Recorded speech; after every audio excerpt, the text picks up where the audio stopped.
Kardeşlerine zaten kişisin bu yola başlıklar dağında ötkerken yekledik.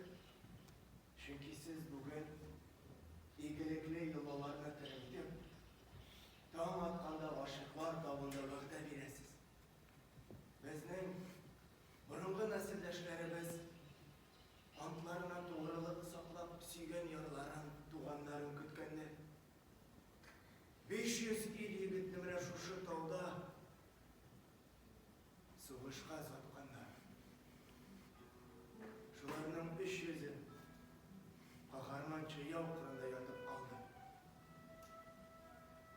Neneme deyim. Seyit'nin ismi de heykel taşına uyup yazılgan. Öter yıllar biz de kimlerdir için burungalarda eğleniriz. Bizden Nepal'ın Yama Tukay, Seydaşlar, Ellepus halkının ruhundan vazgeçken nesil nesipsizler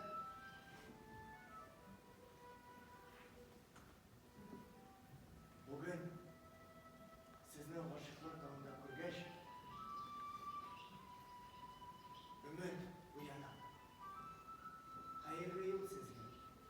Harbiye saflarına harbi işlerine gitmiş yaşlarımız. Yazmışımız koyağına eğitse de erkeğiz gibi merhametli dolu bile unutmaz.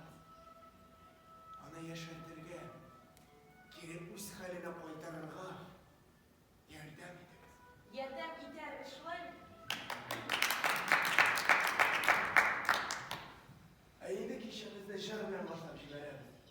O şarkı benim eliyim menire bakızda yaratayım. Sizden aldığınızda benim ulan Seyit Zilayar'ın Amanın tuz kızı olsun Safiye.